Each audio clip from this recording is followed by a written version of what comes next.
શ્રી સ્વામિનારાયણ ભગવાનની જય. વચનામૃત કાર્યાલયનું 9મું પાડાખારનું. સ્વામિનારાયણ હરે સંવત 1877 કાર્તિક સુધી 5મને દિવસ સ્વામી શ્રી સહજાનંદજી મહારાજ ગામ શ્રી કાર્યાણી મધ્યે વસતા ખાચરના દરબારમાં ઉતરાદા ઓરડાની ઓસરીએ ઢોલિયા પર વિરાજમાન હતા અને સર્વ શ્વેત વસ્ત્ર ધારણ કર્યા હતા અને પોતાના મુખારવિંદની આગળ મુનિ તથા દેશ દેશના હરિભક્તની સભા ભરાઈને બેઠી હતી. પછી શ્રીજી મહારાજે નિત્યાનંદ સ્વામી તથા બ્રહ્માંડ સ્વામી પ્રત્યે પ્રશ્ન પૂછ્યો છે. જેને એવી મલિન રીસ હોય જે જેની ઉપર આંટી પડે તે સંગાતે આંટી મૂકે જ નહીં, પાડાની પેટે રીસ રાખ્યા જ કરે, એવો જે હોય તે સાધુ કહીએ કે ના કહીએ? પછી એ બે બોલ્યા જે એવો હોય તેને સાધુ ના કહેવાય. પાડાની વાત એવી છે, વડતાલમાં એક પાડો હતો અને પારો હતો પાર્ષદ. એ બેને કંઈક માથાકૂટ થઈ હશે તો પાડો તો પાડાખારની વાત, એ પાર્ષદને જ્યારે જુએ તો એની પાછળ પડે, જ્યાં જ જુએ ત્યાં પાછળ જ પડે. એ તો બરાબર, પણ એ પાર્ષદ ધામમાં ગયો પછી અગ્નિ સંસ્કાર થયા તો ત્યાં પાડો છે માથું મૂકીને ખોદે. એને જે પાડો એ સ્મશાન ભૂમિમાં જઈને અને ત્યાં ધૂર છાડ્યો. અને એટલે એટલી બધી ખાર, ધામમાં ગયા પછી શું છે, પછી એને પણ એટલી બધી ખાર કે એવી રીતે રાખ ઉડાડે. પછી શ્રીજી મહારાજ બોલ્યા છે જે એવો હોય, પછી એ બે બોલ્યા છે જે એવો હોય તે સાધુ ના કહેવાય. જે એવો હોય પોતાને કાપી નાખ્યું, અને જે એવો હોય એ બે, જે એવો હોય તેને સાધુ ના કહેવાય. પછી મુક્તાનંદ સ્વામી પ્રશ્ન પૂછ્યો છે, હે મહારાજ, જે ભગવાનનો ભક્ત હોય ને તેને કોઈક ભગવદીયનો હૈયામાં અવગુણ આવતો હોય અને તેને કહીને તે ભગવાનના ભક્ત પર રીસ ચડતી હોય તો તે અવગુણ ટાળવાનો શો ઉપાય છે? મુક્તાનંદ સ્વામી પૂછ્યું. મહારાજ, જે ભગવાનનો ભક્ત હોય, ભગવાનનો ભક્ત હોય તેને રીસની આંટી, કોઈ આ પ્રકારની આંટી બંધાય જ નહીં. ભગવાનનો ભક્ત હોય તો, ભક્ત ના હોય તો બધી ગડબડ સડબડ ચાલે. જે ભગવાનનો ભક્ત હોય ને તેને કોઈક ભગવદીઓના હૈયામાં અવગુણ આવતો હોય, આવે છે જ. આ દેહનો ભાવ છે અને જ્યાં પોતા ઉપર આવે, પોતે નીચે રેલો આવે તો તે વખતે ગમે હોય, મોટો હોય નાનો હોય, પણ એનો અવગુણ આવે જ. તો મુક્તાનંદભાઈ સીધી વાત પૂછી લીધી કે અવગુણ તો આવવાનો જ છે, પણ એનો ઉપાય બતાવો કે અવગુણ ટાળવાનો ઉપાય શું છે? આપણે બધા વિચારવા જેવું છે આ પ્રશ્ન. સાધુ હોય, ગ્રસ્ત હોય, બધા, કારણ કે આવું ચાલતું જ હોય. નાની મોટી આંટીઓ પડતી જ હોય. હજી કોઈને આંટી ના પડે અથવા અવગુણ આવે, આંટી ના પડે પણ અવગુણ રહેતું હોય. ટૂસ ટૂસ ટૂસ 15 કિલોમીટરની સ્પીડે પવન વાતો હોય એની જેમ અવગુણ આયા જ કરે. અને એમાં જેની સાથે વ્યવહાર પડે તેની સાથે આંટી પડવાનો સંભવ ખરો. હે મહારાજ, જે ભગવાનનો ભક્ત હોય ને તેને કોઈક ભગવદીનો હૈયામાં અવગુણ આવતો હોય, આવો ના જોઈએ પણ આવતો હોય, મુક્તાનંદ સ્વામી પૂછી જ લીધું બધું. અને તેને કહીને તે ભગવાનના ભક્તો પર રીસ ચડતી હોય. રીસ એ તો બહુ ખરાબ કહેવાય. અવગુણ આવે બરાબર છે, રીસ ચડતી હોય, રીસ ચડતી તો એને મનમાં સતત એવો ભાવ ચાલ્યા જ કરે તો તે અવગુણ ટાળવાનો શો ઉપાય છે? પછી શ્રીજી મહારાજ બોલ્યા છે, જેના હૈયામાં ભગવાનની ભક્તિ હોય ને ભગવાનનો મહિમા જાણતો હોય તેને ભગવાનના ભક્તનો અવગુણ આવે નહીં, અને ભગવાનના ભક્તો પર રીસની આંટી બંધાય જ નહીં. આ ભક્તની વાત છે. અભક્ત હોય અથવા તો કાચો પોચો ભક્ત હોય તેને બધું આ ચાલ્યા જ કરે. પાકો હોય તો એને મહારાજ કહે કે કોઈ દિવસ રીસની આંટી બંધાય જ નહીં અને એના અવગુણ આવે જ નહીં. જેના હૈયામાં ભગવાનની ભક્તિ હોય, હૈયામાં હૃદયમાં ભગવાનની ભક્તિ, ઉપરથી મારા કરે ના કરે એ વસ્તુ જુદી છે, પણ હૈયામાં હૃદયની અંદર આ જે ખરેખર ભગવાનનું ભક્તો હોય એના આ લક્ષણ છે. જેના હૈયામાં ભગવાનની ભક્તિ હોય ને ભગવાનનો મહિમા જાણતો હોય તેને ભગવાનના ભક્તનો અવગુણ આવે નહીં અને ભગવાનના ભક્તો રીસની આંટી બંધાય નહીં. એ બધું તંત્ર બાજુમાં મૂકીને એને તો ભગવાનની ભક્તિ છે. ભગવાનની ભક્તિ હોય તો, ભગવાનની ભક્તિ ના હોય તો ગડબડ સડબડ ચાલ્યા કરે. જેના હૈયામાં ભગવાનની ભક્તિ હોય ને ભગવાનનો મહિમા જાણતો હોય અને ભગવાનનો મહિમા જાણતો હોય, મહિમા જાણવામાં ખામી હોય તો આ બધી ધામધૂમ ચાલે. જેના હૈયામાં ભગવાનની ભક્તિ હોય ને ભગવાનનો મહિમા જાણતો હોય તેને ભગવાનના ભક્તનો અવગુણ આવે નહીં. એટલે આપણી બધી આ કાચપ દેખાઈ આવે.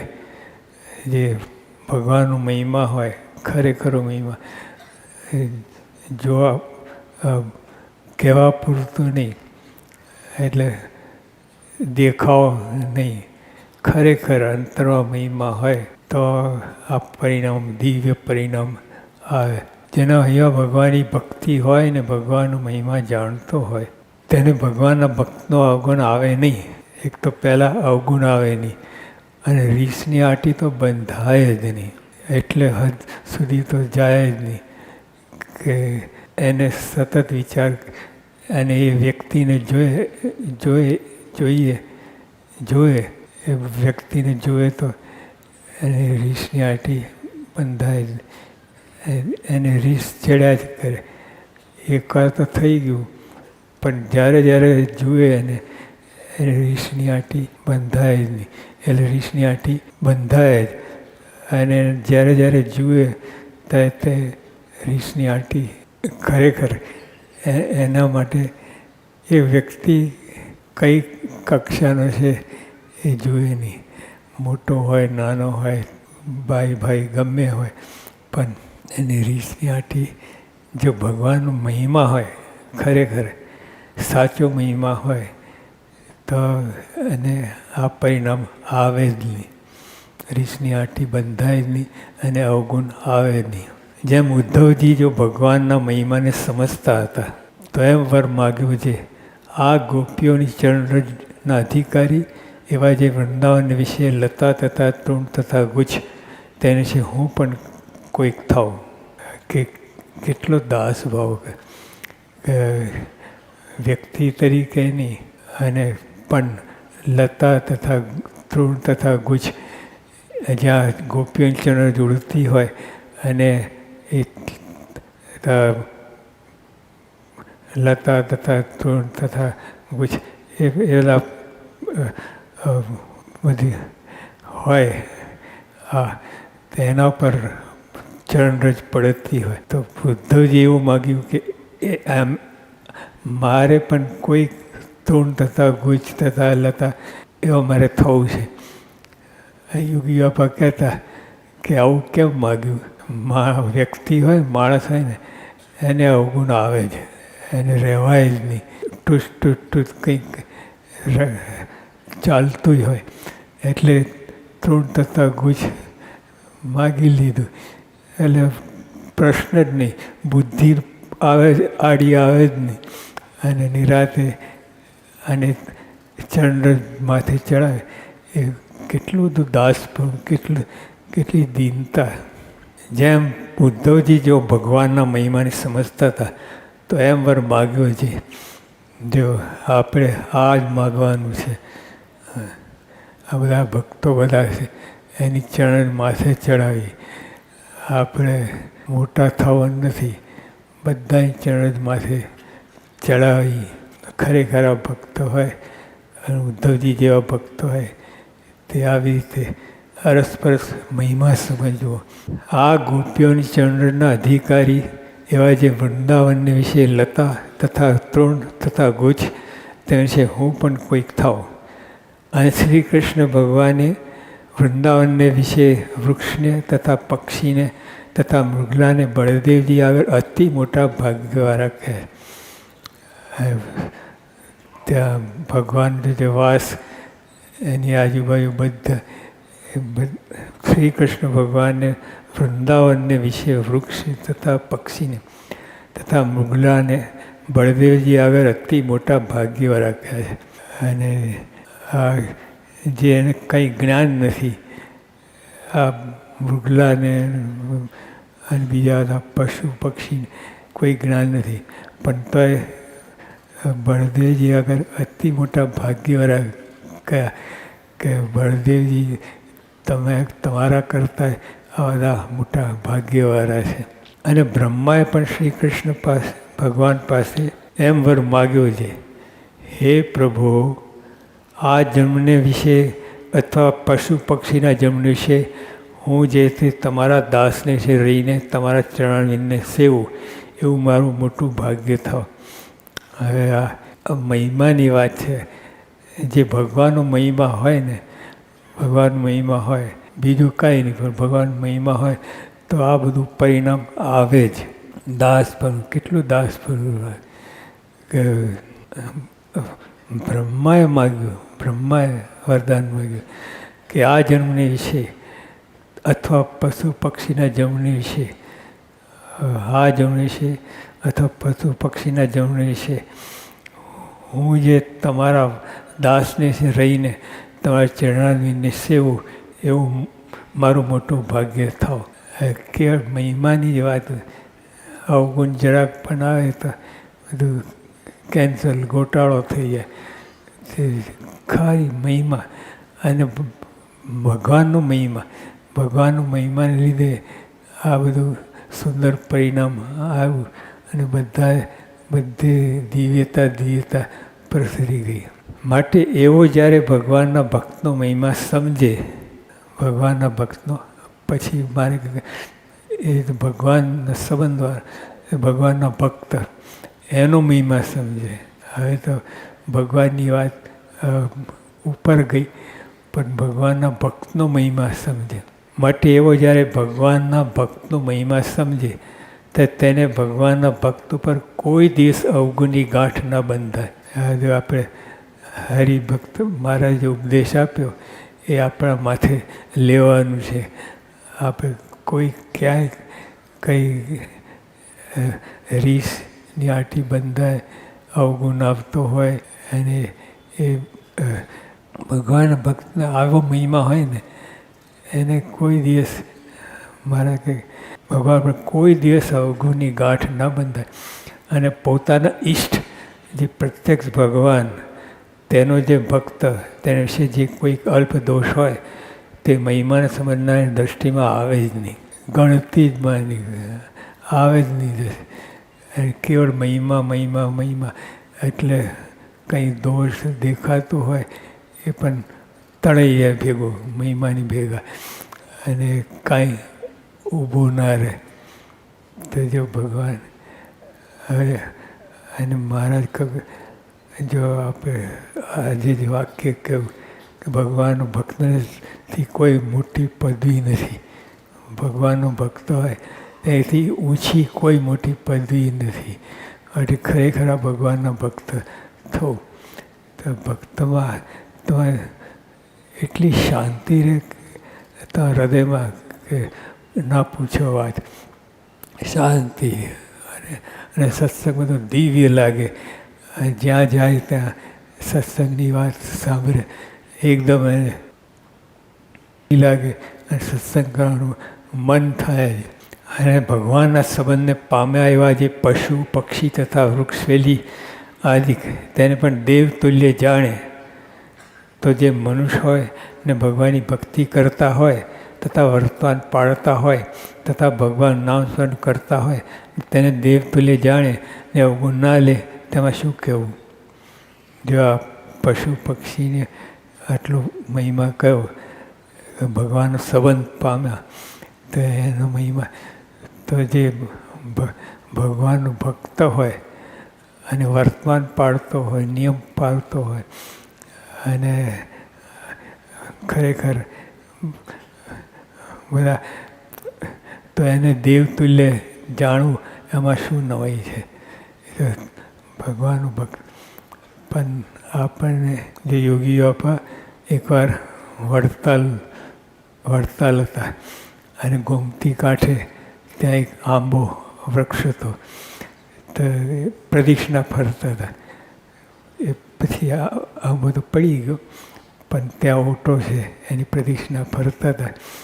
ત્યારે યોગી આપા કહ્યું કે જો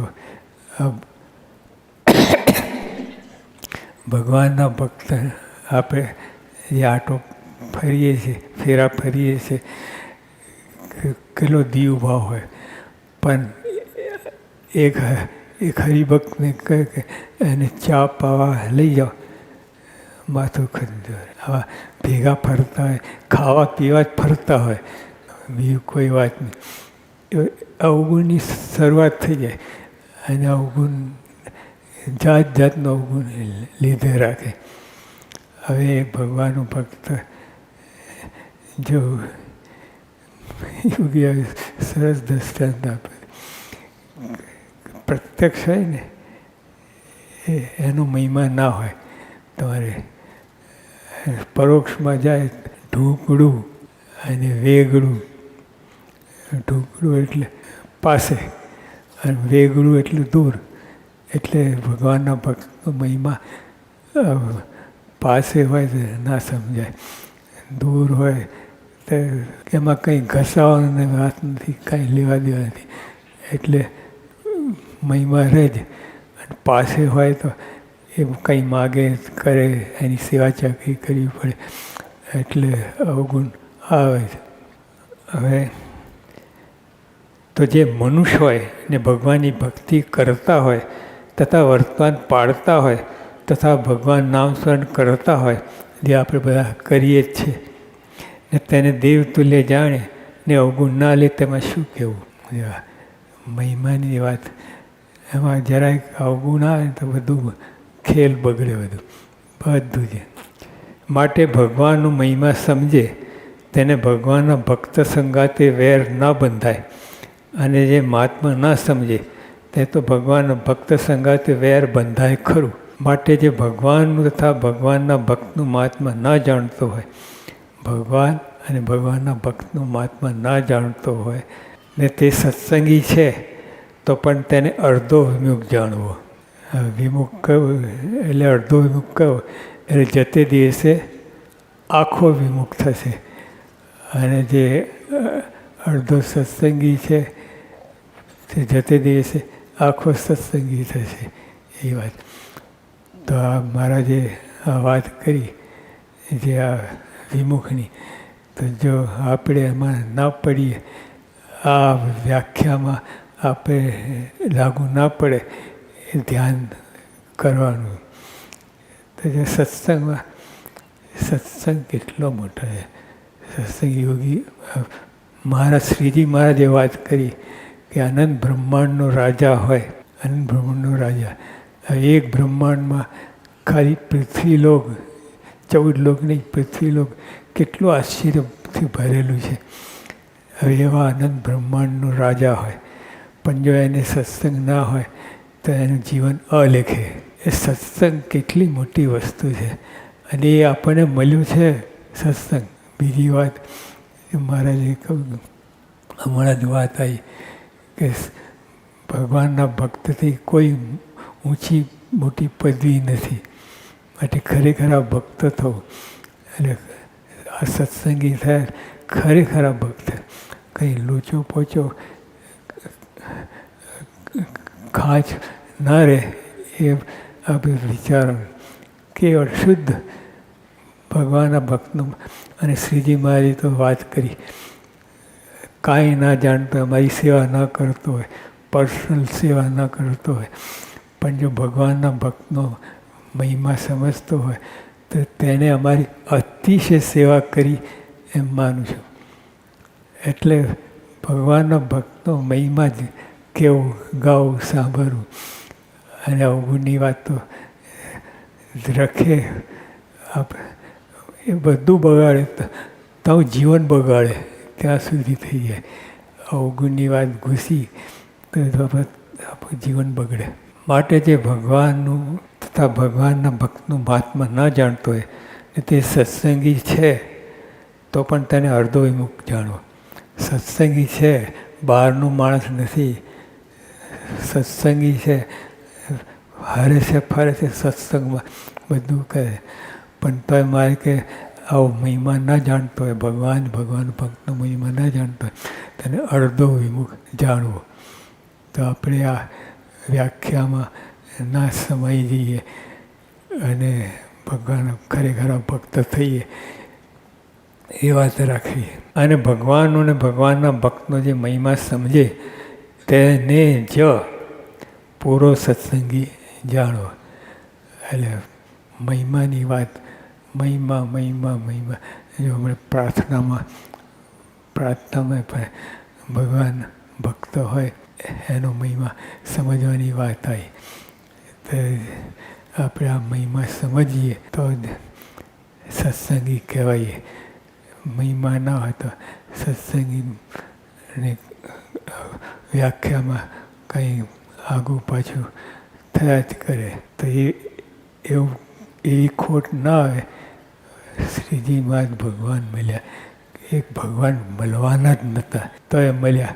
એમના સંકલ્પથી આ બ્રહ્માંડમાં આવ્યા અને બધી લીલા વિસ્તારી અને એમને ચૈત્યગાન કરવાનો મોકો મળ્યો. એ તો આ બધું કાંઈ ન થાત. તે આવા ભગવાન આટલું બધી ઊંચાઈ ઉપર છે અને તો આપણી ભેગા ભર્યા, આપણે ખરડાયેલા એની ભેગા ભર્યા. એમનું કેટલું કષ્ટ પડતું હશે, પણ તો એને ભગવાન ચિંતા ના કરી અને આપણને આ લાભ આપ્યો. તો આપણે પણ સામે એવું વર્તન રાખવું જેને ભગવાનને ગમે એવું વર્તન રાખવું. કીર્તનમાં પણ આવું ભગવાનની વાત આવી, જે જગદીશને જે ના ગમે તે ના જ કરવું, એ બધી વાત આવી. એટલે ટૂંકમાં આ સત્સંગમાં પગ મૂક્યો તેને મહિમા મહિમા મહિમા એ જ રાખવું, બીજું બધું ત્યાગ કરી દીધું. ઇતિ વચનામૃતમ એ રીતે કાળિયાનો 9મો વચનામૃત થયું.